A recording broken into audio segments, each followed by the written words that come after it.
kita sudah memahami bahwa peristiwa kematian merupakan peristiwa kiamat yang sebenarnya, ya. Jadi yang dijelaskan dalam hadis Nabi tentang huru-hara hari kiamat adalah sebetulnya peristiwa itu merupakan atau terjadi pada saat kita mengalami sakaratul maut. Jadi peristiwa huru-hara hari kiamat yang dijelaskan oleh Nabi di dalam hadisnya maupun yang berasal dari Al-Quran, semua itu merupakan peristiwa yang terjadi pada saat kita mengalami sakaratul maut, dan itu pasti terjadi, ya, pasti terjadi. Kadang-kadang ya disebutkan di dalam hadis secara tidak berurutan. Jadi yang akan saya jelaskan adalah apa yang telah diperlihatkan, ya. Jadi saya bisa katakan untuk disampaikan kepada teman-teman, peristiwa seperti ini namanya peristiwa gaib. Bisa benar, bisa tidak menurut Anda, ya.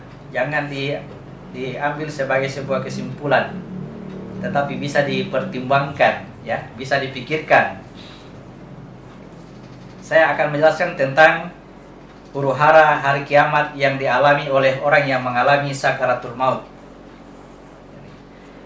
Secara berurutan, detik-detik mulai akan lepasnya jiwa dari jasad, ya. Detik-detik ketika akan terjadi pelepasan antara jiwa dengan jasad. Yang pertama adalah terbitnya matahari dari barat. Hadis Nabi mengatakan hari kiamat tidak akan terjadi sebelum matahari terbit dari barat. Ya. Perhatikan apa maksudnya terbit dari barat. Ya, ada beberapa makna yang terkandung di situ. Yang pertama, makna kejadian sebagai tanda. Yang kedua, makna sebagai teknik yang diajarkan oleh Nabi Ibrahim. Jadi teknik ini nanti akan dibahas pada pembahasan tentang Nabi Ibrahim. Teknik menerbitkan matahari dari barat. Kita lihat dulu peristiwa sakaratul maut, bagaimana yang dimaksud dengan terbitnya matahari dari barat. Perhatikan bahwa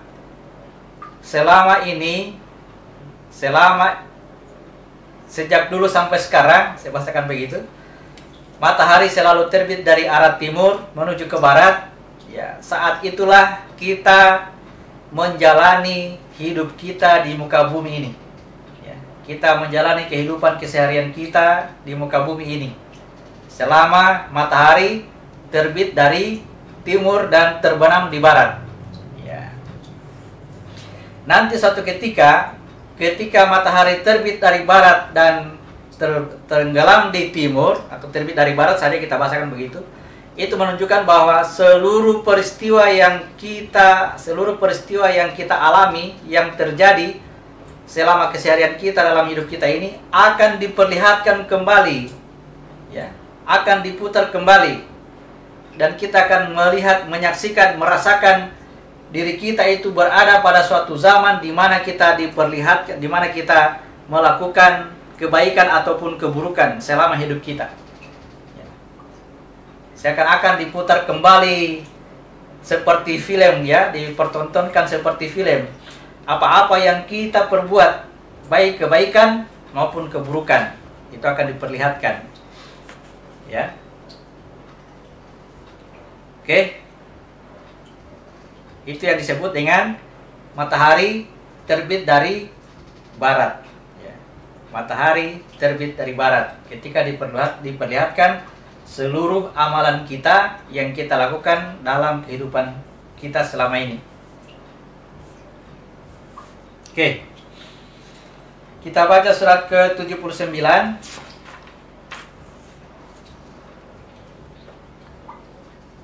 Surat 79 ayat 34 sampai 36. Surat 79 ayat 34 sampai 36.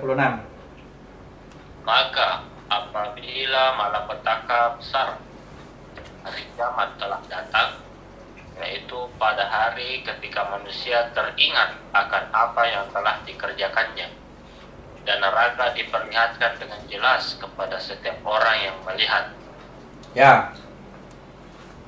Jadi ketika hari kiamat datang, hari yang sangat besar itu datang, hari kematian itu datang, jadi jangan lagi memikirkan hari kiamat itu kehancurannya alam semesta, jangan, ya. Hari kiamat itu adalah hari kehancuran diri kita, alam semesta kita sendiri, ya. Diri kita sendiri. Ketika hari itu datang, ya, pada hari itu manusia teringat akan apa yang dikerjakannya. Jadi dimunculkanlah semua amalan-amalan yang pernah dilakukan selama hidupnya. Itulah maksud bahwa matahari terbit dari barat. Ya. Pada saat kapan ini? Pada saat detik-detik sakaratul maut.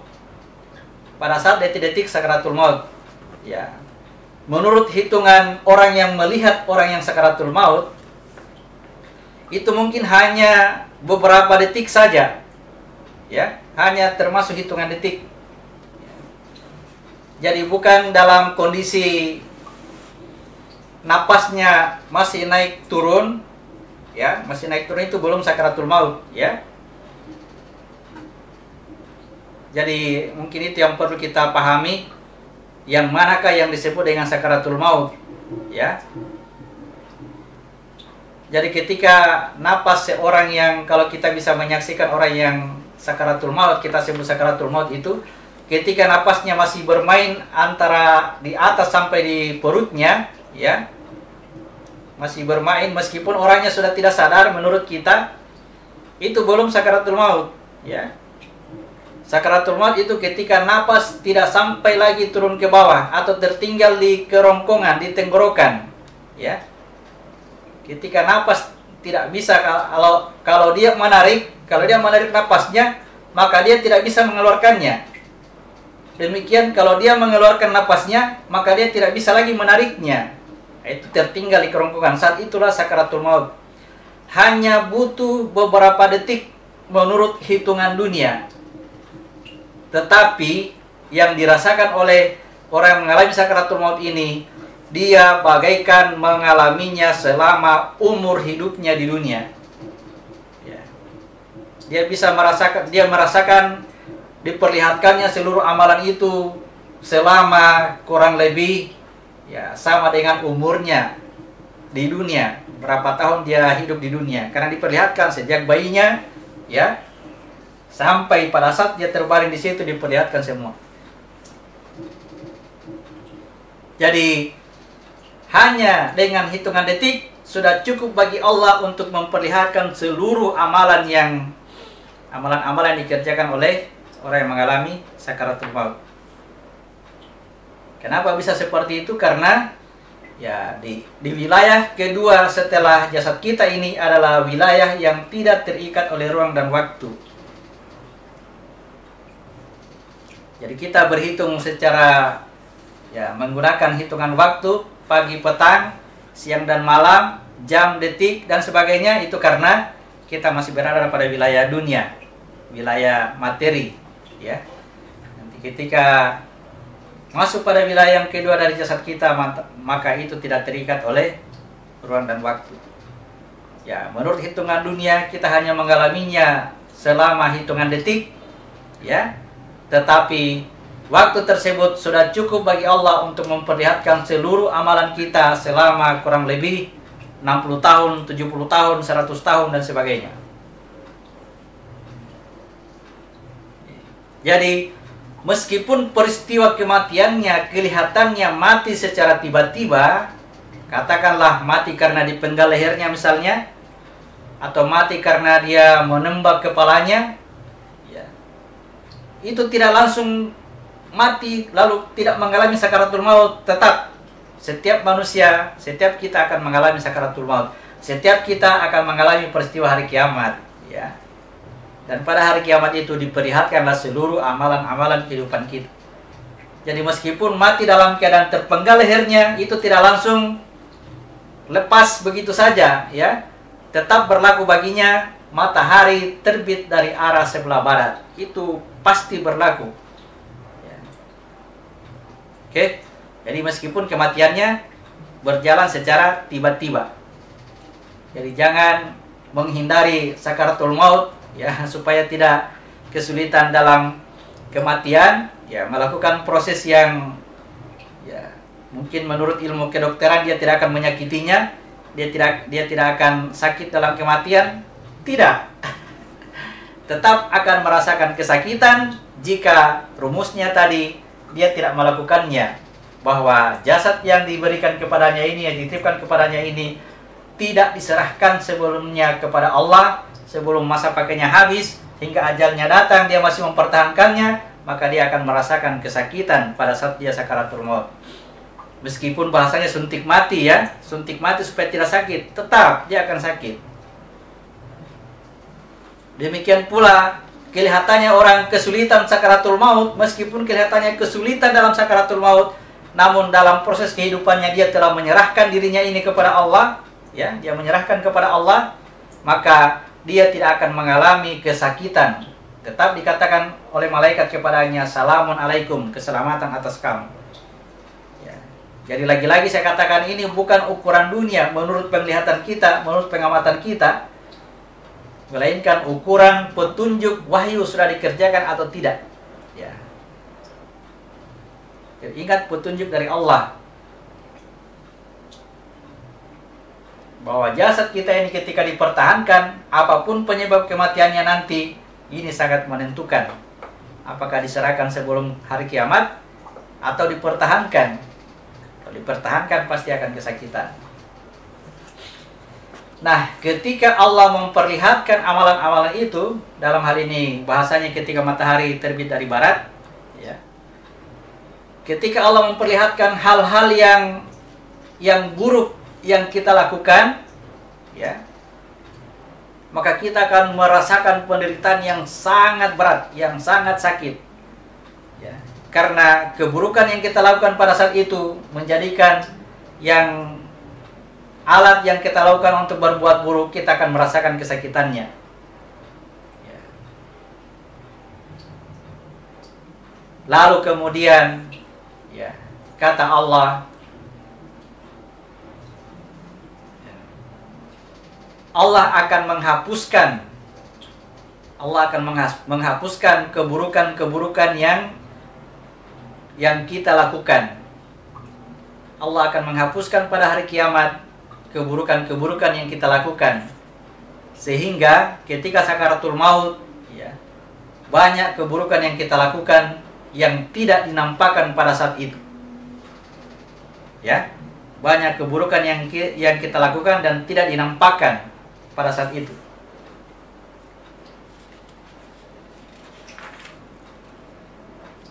Kita baca surat ke-5 ayat 65.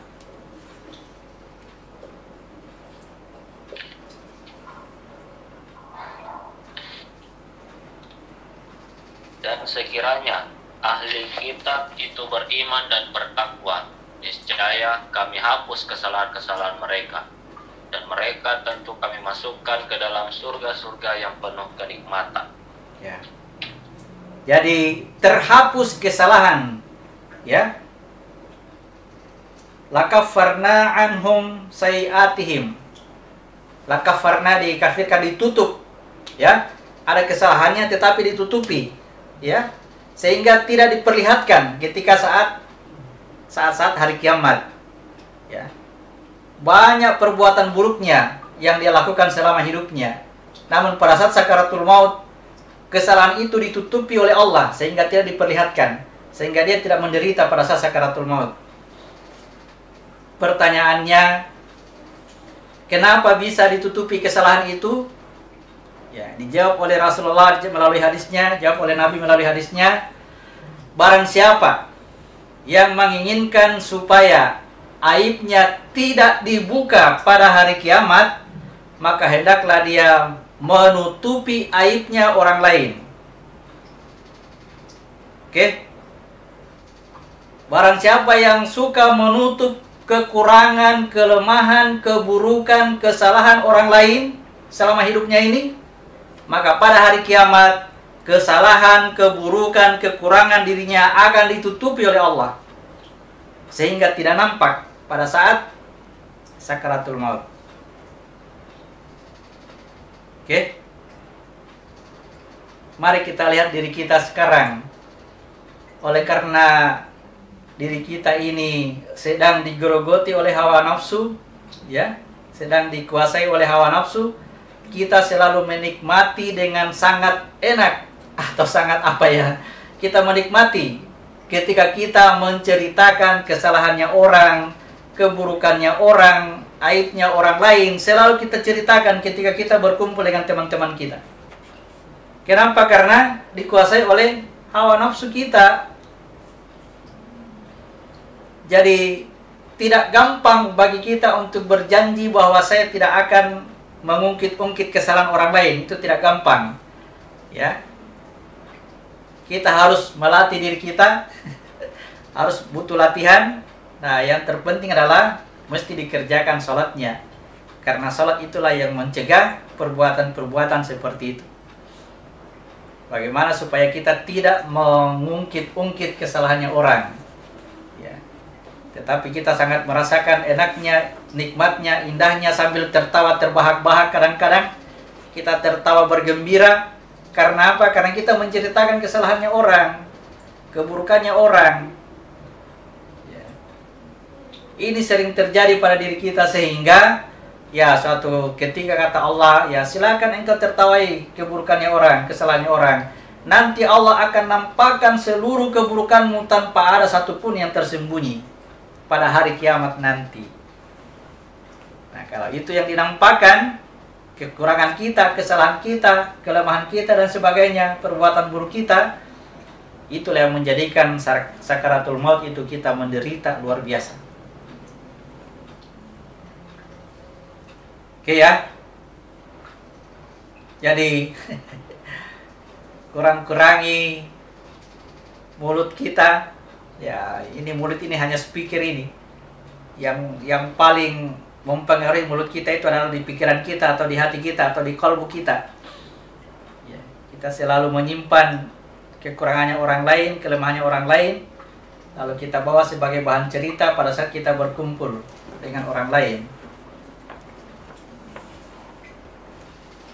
Oke, maka saya ulangi tadi, barang siapa yang ingin supaya Allah menutupi keburukannya pada hari kiamat nanti, maka hendaklah dia selama hidupnya ini menutupi kesalahannya orang lain, menyimpan, tidak mengungkit-ungkit, tidak mengumbar, ya, aib-aibnya orang lain.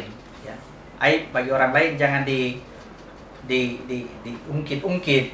Kalaupun ada orang lain yang bercerita tentang aib seseorang kepada kita, maka hendaklah cerita itu berhenti pada kita, ya.